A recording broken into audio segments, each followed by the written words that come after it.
Oui, d'abord le premier chiffre, celui de l'augmentation de l'effet de serre du gaz carbonique. L'augmentation s'est poursuivie. En fait, c'est normal puisque les émissions de gaz carbonique sont à un niveau record, à peu près, enfin 2015 est à peu près équivalent à 2014. Il y a toujours beaucoup plus d'émissions de gaz carbonique dans l'atmosphère que la végétation et l'océan ne sont capables d'en absorber. Donc chaque année, l'effet de serre augmente et c'est bien là le problème. Et il est à l'origine de ces manifestations du réchauffement climatique qui sont effectivement exceptionnelles en 2015, avec quand même cet aspect particulier du phénomène El Niño, c'est-à-dire qui lui n'est pas d'origine humaine, mais qui se superpose au réchauffement lié aux activités humaines. Cette série de records, elle s'explique par le lien justement entre tous ces phénomènes. On imagine que s'il y a réchauffement et plus d'émissions de gaz à effet de serre, il y a plus de fonte des glaces. Oui, les manifestations du réchauffement climatique sont d'abord dans la température globale. Et là, c'est vraiment exceptionnel. Plus d'un dixième de degré par rapport à l'année précédente, 2014, qui elle-même était un record. Et nous savons d'ores et déjà que 2016 sera au moins aussi chaud que 2015. Donc la température moyenne globale est un indice. Un dixième de degré en une année, c'est quelque chose de 10 fois plus rapide que la moyenne qu'on a depuis le début du siècle. Et puis, les autres manifestations, eh bien, c'est l'élévation du niveau de la mer qui se poursuit.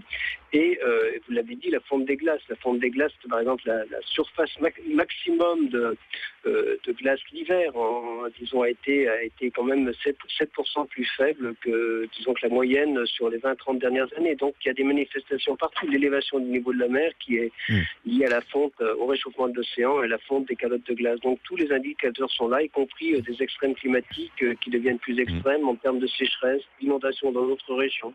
Des indicateurs. Il y a des indicateurs et des manifestations, vous le disiez. Est-ce qu'on manque de représentation, de symboles un petit peu visuels pour se rendre compte des effets du réchauffement ? Oui, enfin, les effets visuels, peut-être, la température, c'est dur, même un dixième de degré d'une année sur l'autre, et on sait que c'est, disons, ce que l'on vit, chacun d'entre nous, c'est là où nous sommes, c'est plutôt le temps de chaque jour, l'été qui peut ne pas être exceptionnel, c'est le cas actuellement. Donc, ce qu'on vit individuellement ne témoigne pas, mais si on regarde, par exemple, les manifestations, les glaciers alpins qui perdent d'année en année de leur volume, la glace dans les régions polaires, des étendues de glace de mer, on les voit de ces données satellitaires sont vraiment très parlantes.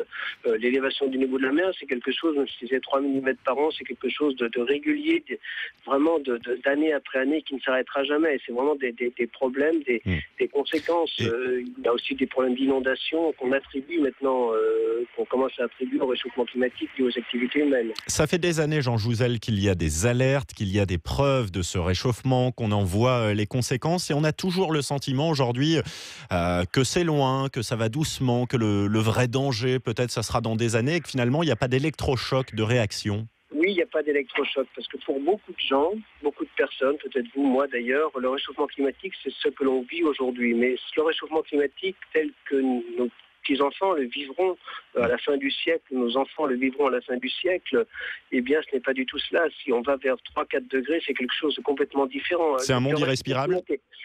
Oui, c'est un monde auquel il sera très très difficile de s'adapter. Actuellement, le réchauffement climatique est perceptible, mais il n'est pas dangereux, sauf d'un caractère exceptionnel. Mais ça sera un monde complètement différent. 4 degrés de plus, c'est la même différence qu'entre une période glaciaire, il y a 20 000 ans, et le climat actuel à l'échelle planétaire. C'est un climat complètement différent.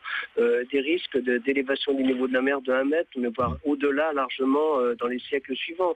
Des conséquences sur les extrêmes climatiques, par exemple le sud de la France qui serait plus sec, moins de précipitations, et des conséquences y compris dans notre pays, même si évidemment notre pays est loin d'être le plus vulnérable. Les pays africains, les régions du Grand Nord où je suis actuellement sont beaucoup plus vulnérables. L'Afrique subira un réchauffement à peu près équivalent au réchauffement moyen, le Moyen-Orient également, et là déjà les conditions climatiques sont extrêmement difficiles pour un développement normal.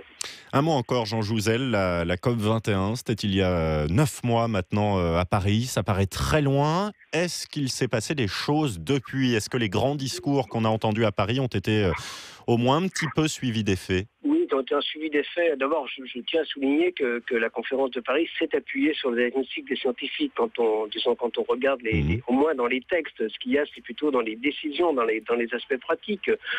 Quand on regarde, effectivement, c'est déjà assez formidable que tous les pays ont confirmé. À New York, en avril dernier, pratiquement tout le monde a confirmé les engagements qui étaient que des engagements oraux, finalement. À Paris, on disait on est d'accord sur le texte, mais après, c'est confirmé. Maintenant, c'est signé. C'est signé, mais le problème, c'est que ces engagements ne sont que... on est très loin, disons, à mi-chemin entre ce qu'il faudrait faire pour réellement respecter l'objectif qui est inscrit dans la conférence de Paris. Il y a un objectif qui est inscrit, mais les engagements que les pays ont mis sur la table et qui ne sont pas négligeables sont quand même loin du compte. Donc il faut, disons, relever l'ambition.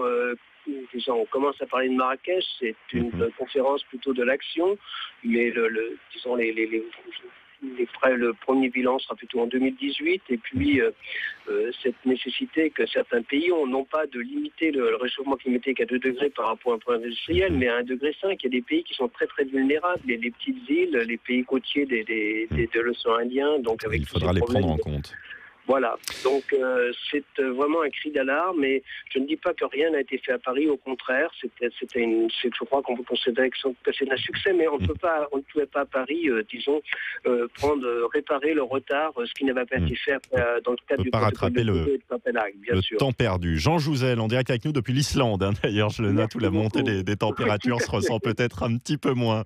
Merci beaucoup. Il fait très beau en Islande, merci Nicolas. On vous souhaite d'en profiter. À très bientôt. Au revoir. Merci, au revoir.